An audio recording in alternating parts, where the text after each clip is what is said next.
एक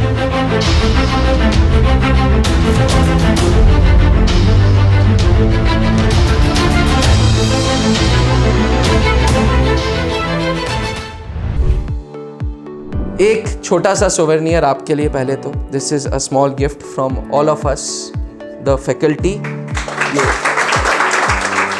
बढ़िया सी मिठाई एंड ये एक छोटा सा भाई, अब you have done it, congratulation. Motivational thoughts, motivational talks Prateek के, एंजॉय द सेशन। जब भी फौज में एक परंपरा चलती आ रही है, सदियों पुरानी परंपरा, जिसमें जवान अफसर को सल्यूट मारता है, क्योंकि मैं उस माहौल में रहा हूं तो मैं आपको एक बात बता रहा हूं, जितनी बार जवान अफसर को सल्यूट मारता है ना, उतनी बार जवान सोचता है काश यार मैं इसकी जगह होता, काश मेरे घर का एक बच्चा अफसर होता, काश मेरे फैमिली में भी कोई कमीशन्ड ऑफिसर होता। और प्रतीक सिंह ने अपने फादर का ये सपना भी पूरा कर दिया।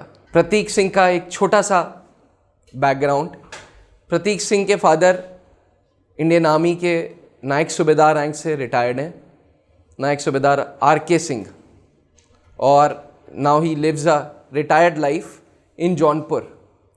ब्रदर गवर्नमेंट का मेडिकल ऑफिसर है, गस्टेड ऑफिसर है ए कैटेगरी का। एंड प्रतीक सिंह जो आपके सामने है, he is soon going to be, fingers crossed, a fighter pilot. Trishul defence academy में जब कोई भी कैंडिडेट कमीशन्ड अफसर बनता है, पहले हम उसे घड़ी पहनाते हैं, उसके बाद जब वो अफसर बन जाता है हम उसको ड्रिंक्स एंड डिनर पे ले जाते हैं, जिस दिन रैंक पहन लेता है, बिकॉज जनरली तब तक कैंडिडेट ड्रिंक्स एंड डिनर दोनों कर रहे होते हैं, डिनर तो करते ही हैं और ड्रिंक्स भी करने लगते हैं। और जब वो अफसर बन जाता है तो वो हमें एक सोवेनियर भेजता है, एयरफोर्स का, आर्मी का, नेवी का। एक छोटा सा सोवेनियर आपके लिए पहले तो, this is a small gift from all of us the faculty. ये थैंक यू, बढ़िया सी मिठाई एंड ये एक छोटा सा भाई, अब you have done it, congratulation, congratulation. अब अगली जुबानी प्रतीक की, अगली motivational thoughts, motivational talks Prateek के, एंजॉय द सेशन। जितने सवाल पूछ सकते हो पूछो। Should you be modest or should you express yourself as much as possible? In terms of interview, I would like to say you should be modest. You should have a like we say there is IQ, intelligence quotient, and there is EQ, emotional quotient. You have a balance. You should have a balanced emotional quotient. You should know what to express and how to express. Like there are some topics in the graduate entry. Generally, people are asked, "Do you have a relationship or anything?" People who tend to say yes, many times they fail to defend that. That how is your relationship affecting your preparation? Is this beneficial for that? So even if you are saying yes to, there are some tricky questions. Even if you are saying yes to some tricky questions, you should be explained in a modest way. You should not go too much expressive in it, because then the interview understands a negative point also in you. And so modesty is the best thing. Keep it simple as much as possible. Don't make yourself get stuck in something. Riya, what did you develop in yourself that you were able to clear the second attempt of SSB? What happened in my first attempt actually is during the group discussion process, I actually fumbled a lot. The confidence level was not that great in the first attempt. So what I did in the second attempt, I decided my narration will be the best part of me. That 1 minute that I will be getting, I will do the best that I can. In the GD, I decided that I will speak 3 to 4 times, not involved in that fish market that creates, generally that creates in the every GD that happens. You have to put 3 to 4 solid points and make sure that your points get selected in the final narration part of the GD. आपने ऐसा क्या अलग किया कि मतलब जैसे आपके साथ बहुत सारे फ्रेंड्स, आपके कैंडिडेट और भी होंगे जो आपके साथ प्रिपरेशन कर रहे होंगे, तो आपने ऐसा क्या अलग किया कि आप रिकमेंड हो सकें? प्रिपरेशन के टाइम, हाँ, SSB के अंदर क्या होता है कि सबको लग रहा होता है कि अपनी परफॉर्मेंस बेस्ट है और हर कोई अपने जगह पे बेस्ट होता है, लेकिन क्या होता है कि अंदर कुछ ऐसे फैक्टर्स होते हैं जहाँ से आप हो सकता है GTO हो गया, इंटरव्यूइंग ऑफिसर हो गया, साइकोलॉजिस्ट हो गया, ये तीनों कहीं ना कहीं आपको छाट देंगे या इन तीनों को कहीं आप पसंद आ जाओगे।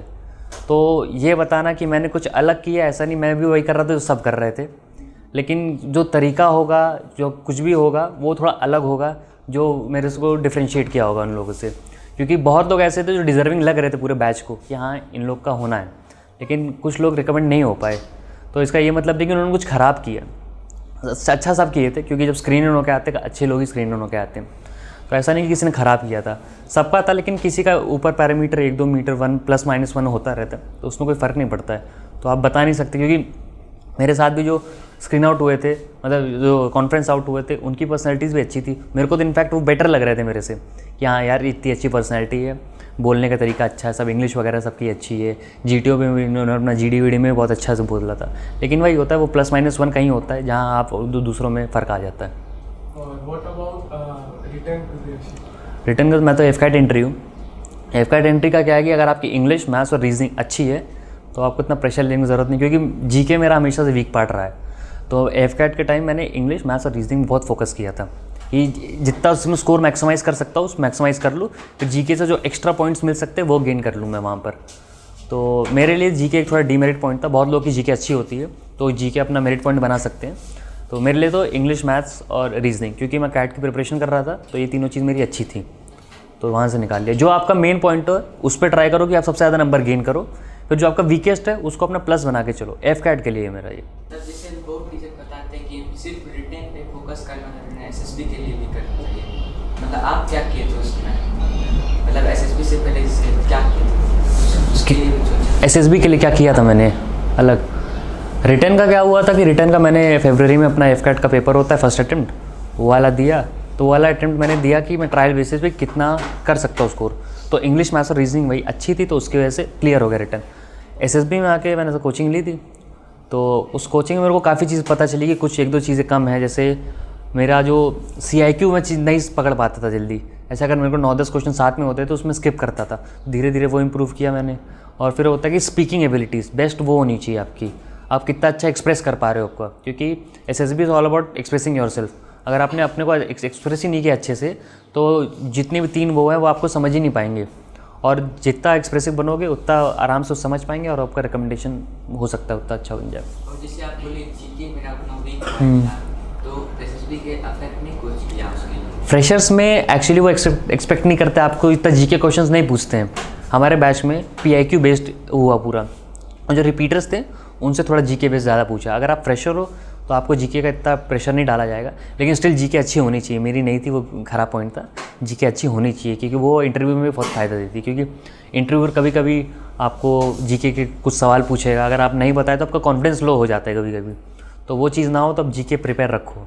मैंने अब उस पर काम करना चालू किया है। अब डिफेंस एग्जाम क्रैक करना हुआ और भी आसान, त्रिशूल डिफेंस एकेडमी लेकर आए हैं बिल्कुल ही एडवांस लर्निंग ऐप। तो आज ही ज्वाइन करें और स्टार्ट करें अपनी ऑनलाइन क्लासेस।